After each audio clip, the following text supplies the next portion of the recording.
Welcome, welcome, welcome to the Capricorn solar month, featuring, of course, starting the Capricorn solar month, the December solstice. And something we've shared before, but it doesn't hurt to hear it again, is that the December solstice sun rises in a place in the sky between the constellation of the Scorpion and the Archer. It's the 0 Capricorn point, though when we have the shortest day and the longest night in the northern hemisphere, opposite in the southern hemisphere, and where it's rising is always going to be in the same place in the sky. However, the 0 Capricorn point between the Archer and the Scorpion, also known as Sagittarius and Scorpio by constellational names, but it's the 0 Capricorn point. So we know that the seasons are different, the seasonal signs are different than the constellations. And it's on the galactic cross. And the galactic cross is where the plane of the Milky Way, the plane of our galaxy, and the plane of our solar system intersect and form a cross in the sky. And it's also very near Galactic Center, something else we're going to be talking about a bit in this, because there's some activations happening this month with that. And so this started in 1926 when it came into 1 degree of the galactic cross, and it will go until 2070. When it goes beyond 1 degree of the galactic cross, it's a 144-year window. It moves 1 degree every 72 years. We're pretty much kind of still in the center point. We could say the half degree on either side was 1962 to 2030. 34, I think, to 2034. So we're in the very closeness of it still. And that means then that we are at the turning of the great wheel of time. If we think of the seasons moving through the constellations, and this can only happen about every 26,000 years when we have the December solstice on the galactic cross, it's pretty amazing. So that will happen on December 21st. And there's also a powerful conjunction of Mercury retrograde with the sun. I'm going to let other people say more about that, but just to know that there's that also happening. So that means that Mercury is on the galactic cross with the sun on the galactic cross at the 0 degree Capricorn point, meaning that we're getting an extra massive dose that's coming in from the galactic cross. This was something that the Mayans, this area of the sky was what the Mayans called Hunab Ku, the giver of all movement and measure. So we have something being transmitted to us on Earth, doing the transmission to the Earth from the sun and Mercury being together in this point. So with that, I'm going to pass this on because I know there's so much more we can say. It's just truly amazing.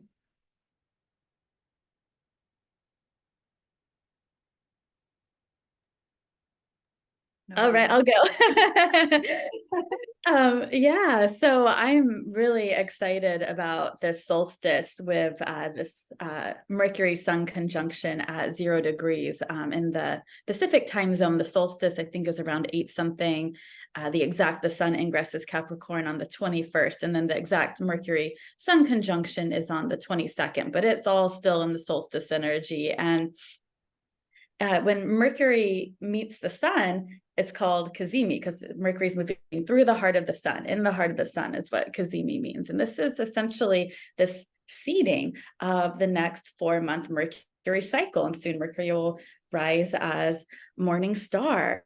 And so when Mercury meets the sun, moving between the earth and the sun, halfway through each Mercury retrograde, it's like Mercury, right? The magical messenger planet, our mind, our thought, our perception, which is so much more than like our head mind, right? When Mercury meets the sun, it's like the magical messenger within us picks up this solar flare, the solar impulse from the sun, and we're inspired by a new idea, a new perception, a new mercurial thing, which could be even around like a new communication idea or a project or a writing something or like a podcasting something. And we can grow that idea to life over the next 4-month Mercury cycle. Like just for an example, this was several years ago, and actually this is all kind of where we connected, at least for me, Kaylin, Mar, and Neuro. We all met because when Mercury was with the sun, I had this, it was actually in Aquarius,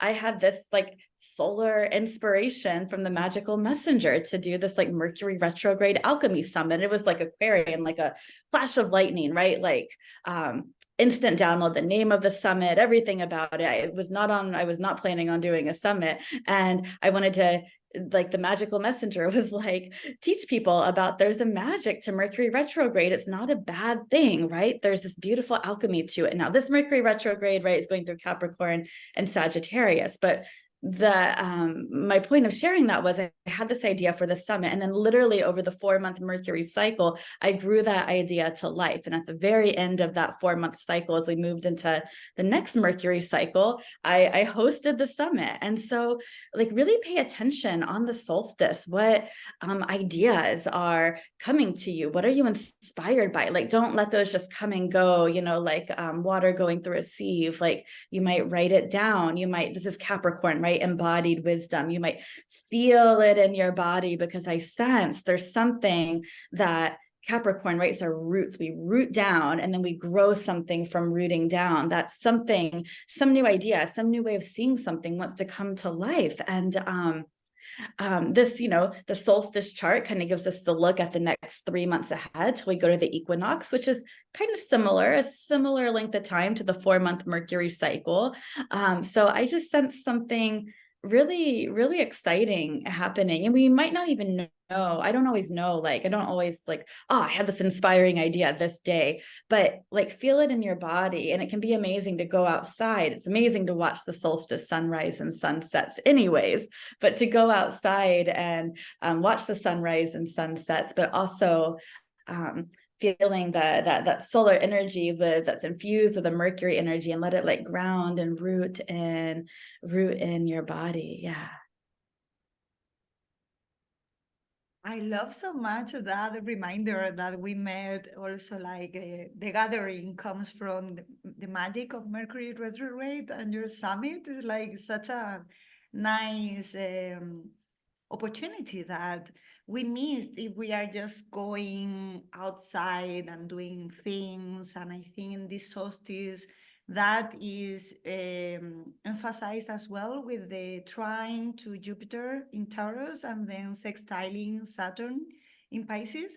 So it's telling us that these messages don't come only from the logical mind, is allowing our bodies to go with the flow and receive the dreams of Saturn in Pisces. And Saturn is very important during the Capricorn season because it's the root, like is ruling is not such a nice word, but it's like it's the one who is saying to us, okay, now we are shining the light of the sun in the mysteries of Capricorn that has been misunderstood, and that we need to reimagine and redream with Saturn in Pisces, telling us like the cultures that we have built are not truly organic. The structures that we created don't allow life to flourish. And what really Saturn and Capricorn, both of them, what they truly want is to create a legacy for the 7 generations to come. And that takes time. And to really receive the dreams with Saturn in Pisces takes time to allow yourself to receive. It's not just if we're busy going here and there, it's harder to truly open the energies of, because these Taurus, Pisces, and Capricorn are yin signs that they need to be open. And with the center, the galactic center, I always feel that there is this such a big opportunity to also receive information.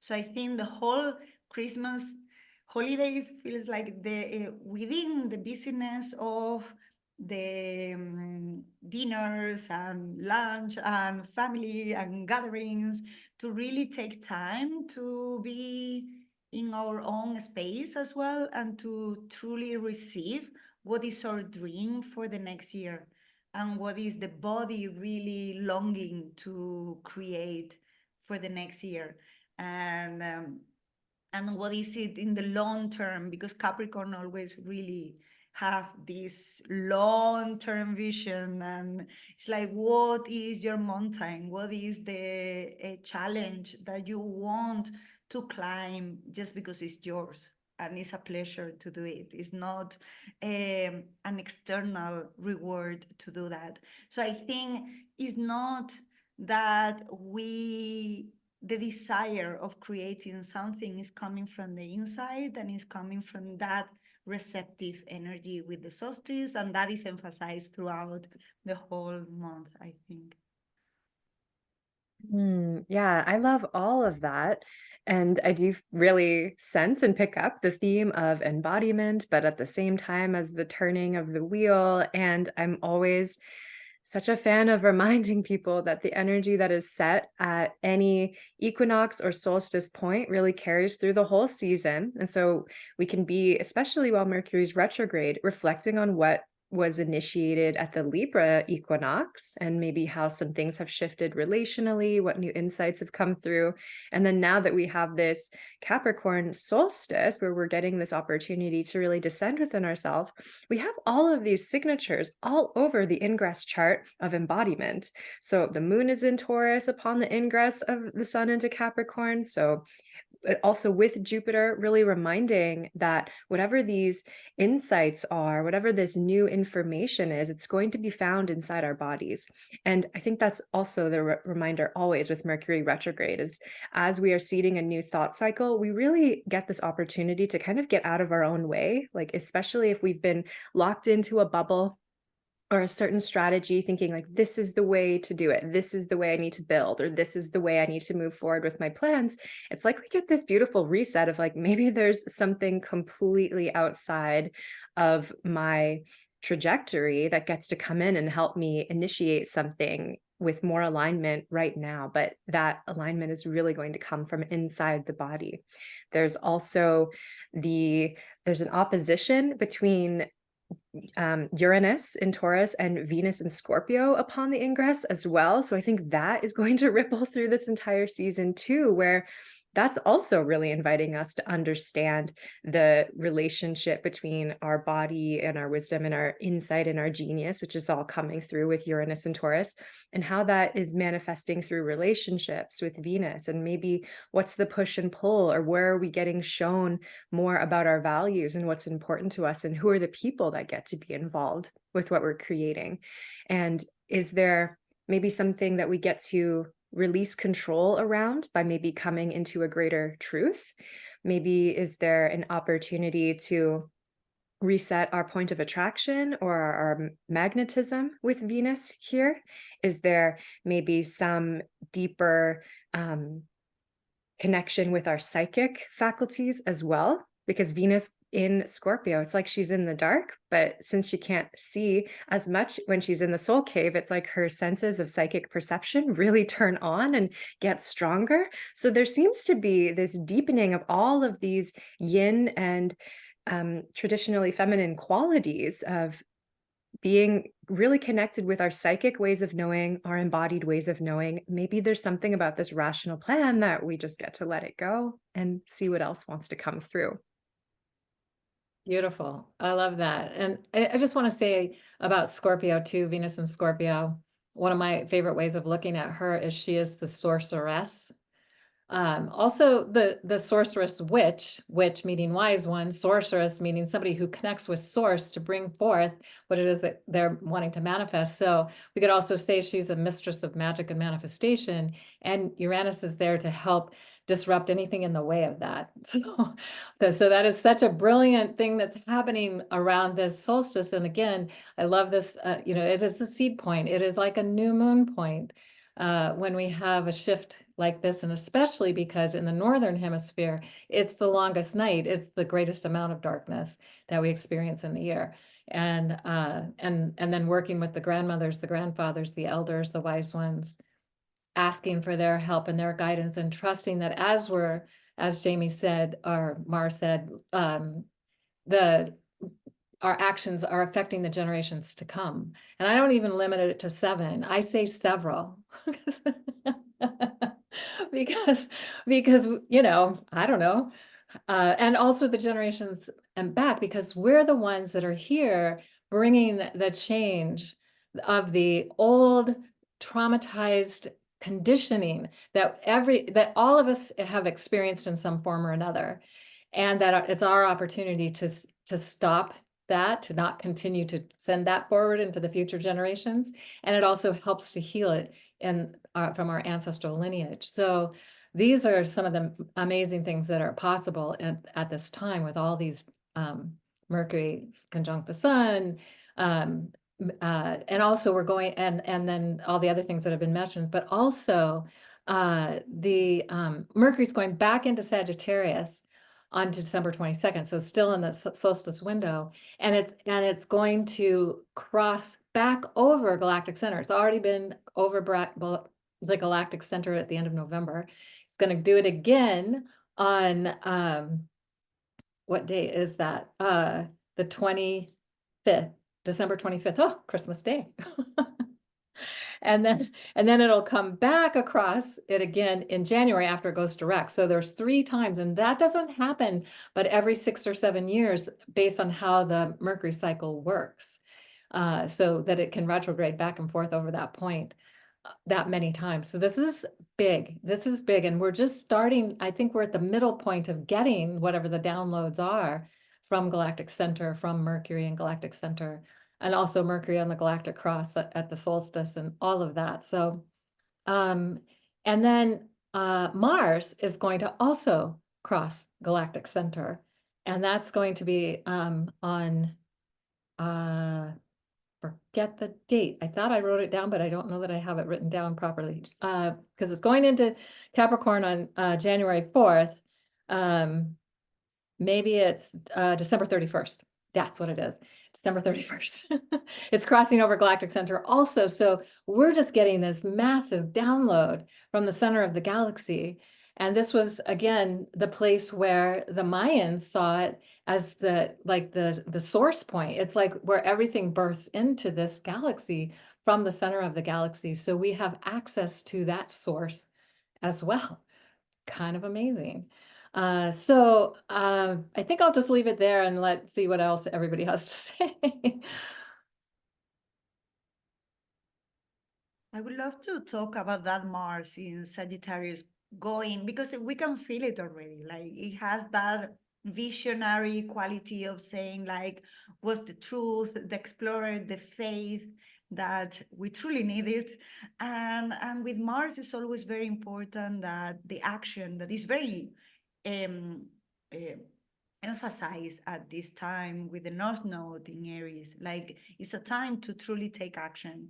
It's a time to truly like the changes that we need to make to do it, to go for it after we receive all the information. So I think for Mars, this for me is something that I always emphasize, like Mars truly needs to listen to Venus, truly needs to listen to Mercury retrograde, always. But at this time, it's like emphasized in a higher octave. It's like he is opening new horizons. It's like in Sagittarius is truly saying, I want something different, like there is a truth that I am seeking, but for that truth to really be embodied, it's like he and our masculine inside of each one of us needs to be listening to the rest. That takes the embodiment that we were mentioning. And I feel that is also like emphasizing the full moon of the 26th with the Cancer full moon that is as well taking that consideration with it, what is nurturing for me and within the family. And it's very interesting that the full moons in Cancer are normally around Christmas time, that is a time for family, and like we go back to the old patterns, and it's like, okay, how do we manage this Capricorn and Cancer, like what I'm building from the structures and then the roots of everything, like my home, my family, what does it feel like home? And on that Mars is taking that action that is not logical either. So I think that, and even Capricorn, I will say that it has this misunderstood energy of being very logical and very cold, and at the same is not. It is a structure that is organic. It's not coming from the mind. It's a earth sign that knows what it works in the reality because of the experience, but it's an experience of life and years of. It's not just your mind saying what boxes do we need to fit in. It's more like life. If we truly want to create something big and we want to manage a lot of people, there is a structure, but that structure needs to be based on humans and nature and organic life, and from that nurturing place as well, like create the structures in our lives personally and culturally that allow Cancer to be nurtured too, and the families that we truly feel at home wherever we are, and from there we create within the more career and things like that that is important for Capricorn.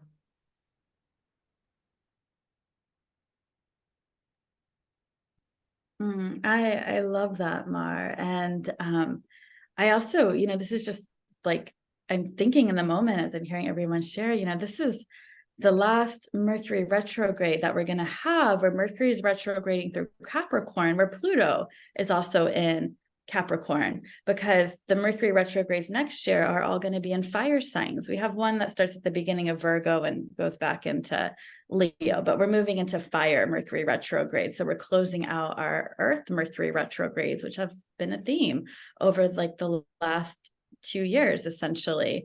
And, seeing like, because thinking about like how this might be the last Mercury retrograde with Pluto also in Capricorn. Pluto will come back into Capricorn for a bit next year, but we won't have Mercury retrogrades in Capricorn. That, I'm sensing this is an opportunity to really alchemize something about like, where is the conditioning of perhaps like the old paradigm? Like, how can we really like alchemize some of that old conditioning to liberate ourselves, to free ourselves, right? Also, I'm thinking of like Venus opposite Uranus with the solstice chart and the Mercury Cazimi chart, that perhaps, some of the old conditioning we have about what success means, and our value that, trying like where a lot of us have so many wounds where we try to externally place our value around success or achievement or accomplishments, which of course that's not true.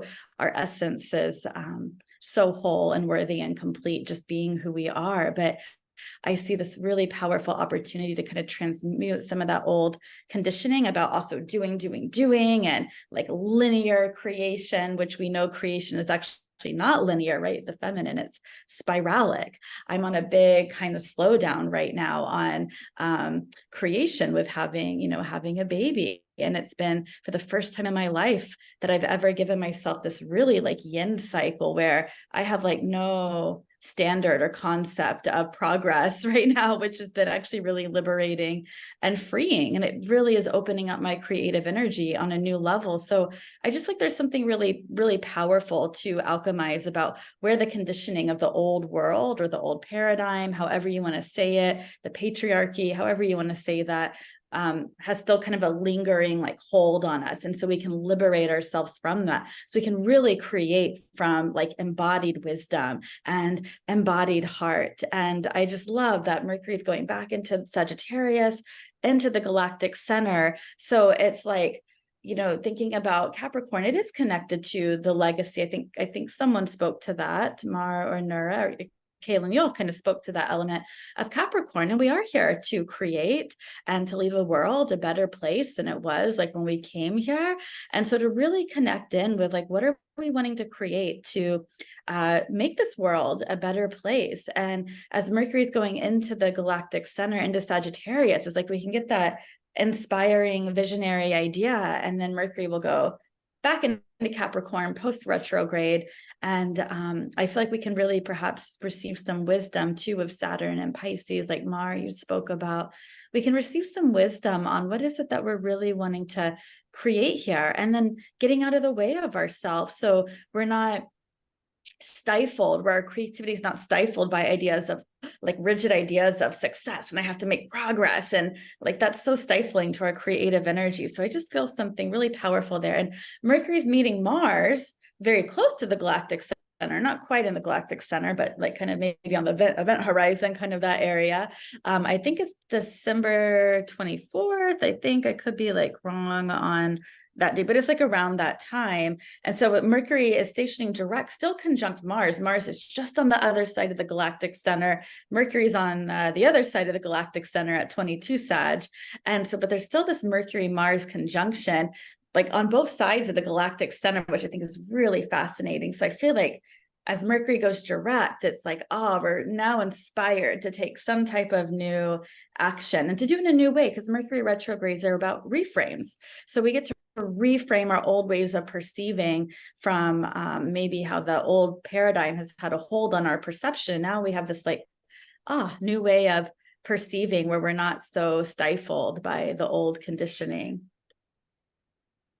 I feel like you're reading my mind, Jamie, because I was just reflecting so much on that Mercury-Mars conjunction and just how they're really doing some interesting things, really for this whole entire solar season and their relationship with each other. I just recently learned a new word, Umwelt. It's a German word, and it means environment or surroundings, but it's so much more than that as well. It really has to do with the different perceptions that you have based on your environment and your surroundings. It's more of a subjective reality, and really showing you how when your surroundings shift, your perception can shift. When you can also perhaps reflect on the varying perceptions of others, how that can also shift your understanding of life and reality as well. And so all of this happening in earth signs, I think, is inviting us to maybe tap into those other ways of knowing and other ways of seeing. Maybe that our plant allies, how they see the world, how are our tree friends, what's going on with them? Like, how are they sensing into all of these beautiful earth changes?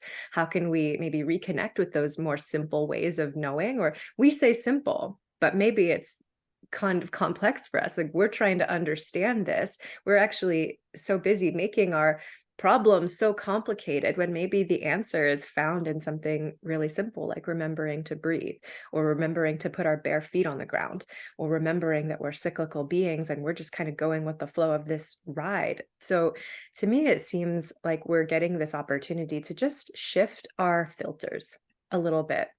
And that is going to be echoed in so many things. So it's December 27th that Mercury and Mars are conjunct at 24 degrees Sagittarius. And then January 1st, Mercury is direct at 22 degrees Sagittarius. And then officially he leaves the retrograde zone January 20th at the end of this solar season at 8 degrees Capricorn. So it's really everywhere that you have between 22 degrees Sagittarius through to 8 degrees Capricorn is getting this perception shift. And then something happening also within that whole period is Mars entering Capricorn, right where the Sun and Mercury just came together. So it's almost like Mars is coming through and going to help us to start taking action, maybe doing these behavioral shifts, maybe literally helping us take it out of the realm of an idea. Like, we have this idea sometimes around getting back to nature or reconnecting with our truth, or really tapping into what we want to learn about the natural world. I know for me, I studied herbalism for years, and one of my teachers was always saying, like, you don't want to be just an armchair herbalist, just reading books about it. Like, you want to actually go outside and talk to the plants and have a real relationship, a real connection with them. So it seems like Mars is giving us this opportunity to go and do just that, like come out of whatever the ivory tower is of what we've been learning and go and actually apply it and form a real relationship, which I think really lends well to what you were sharing, Maud, around how it's our lived experience that gives us this wisdom and helps us to relate authentically with what is, rather than all of these projected ideas that are kind of like sometimes they're really wonderful, but they're also sometimes not fully based in reality. So we want to use our discernment and our discretion, and we're just getting that opportunity with the lens of the sun in Capricorn to make it practical, make it real and usable in some way. Oh my gosh, everything and everyone said is so brilliant. And I just have to follow up on what you said, Nora, on how our perception, how we can change our environment to change our perception, but we can also change our perception to change our environment. It reminds me of Wayne Dyer, who said, change the way you look at things, the things you look at change. And that's really, I think, what Mercury is helping us to see even more powerfully at this time. So I think this will be our final round, and we're gonna look at out of bounds, because when planets are outside the boundaries of where the sun can go, so the sun at the December solstice is the furthest south it can ever go. And at the June solstice, at the furthest north it can ever go. And so that there's certain boundaries that are they consider that to be our everyday reality. And then when planets go out beyond that, they become wild cards. They become something that's outside the boundaries of everyday reality. So the ordinary can become extraordinary, and that's the alchemy that Jamie was talking about. We can, this is such a powerful time to alchemize our awareness, to alchemize our intentions and what it is that we're seeing, and have maybe allow ourselves to see something in an even more extraordinary way than ever before. And the full moon on December 26th in Cancer will be out of bounds. It's a pretty out of bounds. We're coming into the most extreme out of bounds in 2024, apparently. Every 19 years, the moon will reach its 19-year lunar standstill. But it's interesting because I think it was in 2006 was the last time, but I have to go back and look to make sure that it reached that extreme.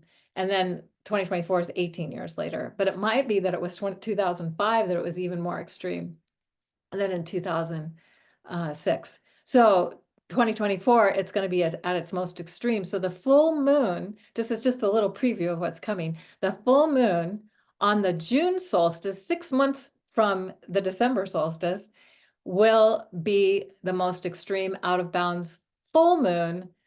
So we'll have the sun going into Cancer and the moon in Capricorn. So it's going to be the opposite of what we're having now. So what we're seeding now and what we're tuning into now is going to be like maybe a stepping stone to what can come the June solstice. Pretty cool. So we have that. Mars is also going out of bounds on December 20th, right before the solstice, and we'll be out of bounds for a good month or more. I forget the exact date, but it will be out of bounds most of this whole solar season. And then we'll have a new moon in Cancer on January 11th. I mean, in Capricorn, sorry, in Capricorn on January 11th, and it's out of bounds. So we have the full moon coming into fullness outside the boundaries of ordinary reality. The new moon, where we plant seeds, also outside the boundaries of ordinary reality. And Mars in this most amazing thing as it's crossing Galactic Center, as it's going into Capricorn, as it's doing all these things, Mars is also out of bounds. So the possibilities are amazing.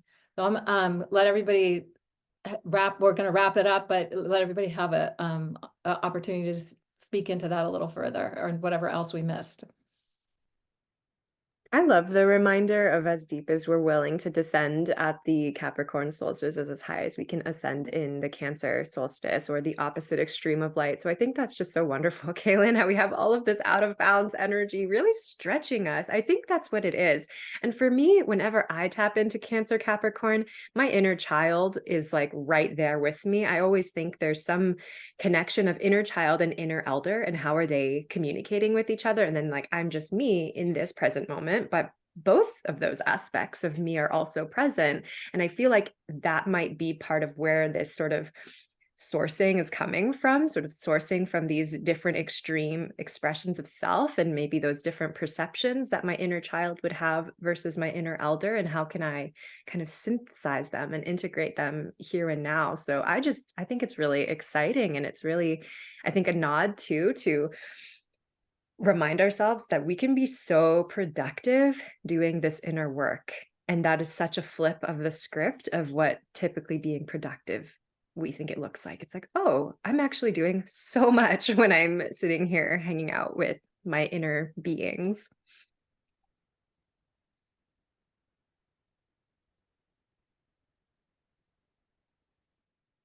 Oh, I love that. I just went to grab my sweet baby here and I'm just nursing him.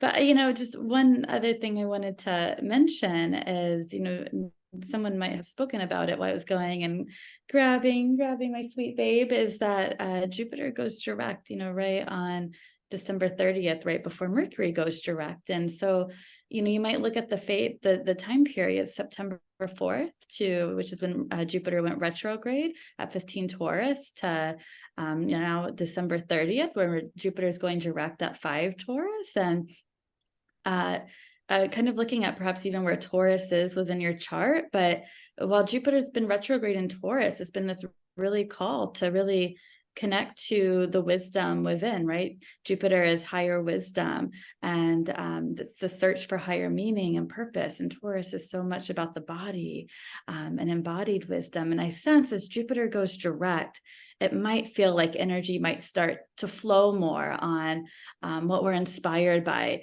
going in the direction that will fill us with meaning and purpose. And so that's kind of right after, the solstice, moving into the energy of the new year. I'm really looking forward to Jupiter going direct, and that Capricorn new moon that we have in January. Someone might have spoken about this, but it's that 20 Capricorn, loosely conjunct Pluto, right at the end of Capricorn, but square the lunar nose at 20 Aries and Libra. So the moon is out of bounds. So that is like this really powerful, like alchemical opportunity to kind of leap into a new reality. And after all this, like Pluto in Capricorn and the Mercury retrograde in Capricorn, to really like plant some seeds of like, what is this new reality that we're creating for ourselves, and to really break free of some of the old patterns, and to move towards that Aries North Node, just moving in a wildly new direction in life that inspires us and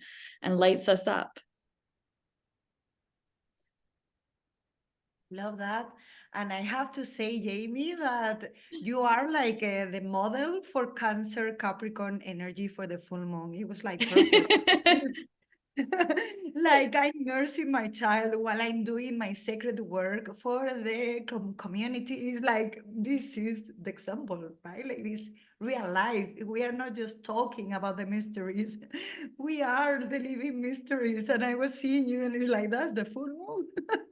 and that is what we are creating, right? Like we're creating more and more structures where women can truly offer value to society, while at the same time you're nurturing your children without the stress, like trying to like that balance. And that is the new moon, right? Squaring the nodes, Libra and Aries. How can we take action for balance and for justice and for these new beginnings? So I think the whole month, it has this first receiving the information, and then when Mars enters Capricorn, the Mercury direct, the Jupiter direct, and then the new moon. Now it's time to go more outside and really have these intentions that they are based on sacred dedication. And that is the Saturn, like there is this devotional work, but it doesn't mean that we have to be 24/7. It's just that it is sacred, and there is a commitment. And daily, we do much more if we do 30 minutes every day than if we do one day 8 hours and then we don't do the same ever again, right? So there is this sacred dedication of like anything that we want to grow. Like if we have a garden, right? We need to be there every day. And with Capricorn, I think there is also this trust that sometimes we are working on something that is growing roots for a long, long time, and we are not seeing the result outside, but things are happening. So, and we have been there for a long time. And for me, it was very healing with my Capricorn moon. When I heard about the metaphor of the bamboo tree, that it takes like 5 years without seeing any results, and then you are still nurturing the earth and trusting that something is happening there, but you don't see anything. And then one day the bamboo tree is just like, and in a few months is growing so much. So I think we have been there for a while, like nurturing something that we don't see outside, and we have been feeling a little bit stagnant. And this faith with Jupiter in Taurus, there is this faith that something is happening.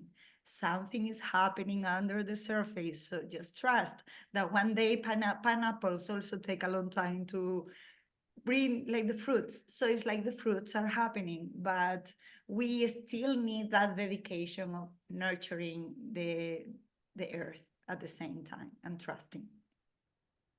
Beautiful. Oh my gosh. All right, so we're wishing everyone a happy new year. Also, just a reminder that on the new year, Mercury stationing direct, and it's at 22 Sagittarius with the star of dream healing. So we can use our dreaming time, we can use our imagination. Mercury, of course, being about our creative expression and imagination and all of that for the dream healing. And also on New Year's at midnight, so from New Year's Eve to New Year's Day, the star Sirius is directly overhead, beaming its mysteries directly to the earth. So we can also tune into that, and that's the star we can wish upon. I think that's starlight, star bright, the first star I see tonight, I wish I may, I wish I might, have the wish I wish tonight, was Sirius. It's the brightest star in our night sky, and it's the first star to appear, especially in the winter. So we can work with that energy as well. So just hoping everyone has their wishes come true, and we'll look forward to seeing you in the Aquarius solar month. Bye, everybody.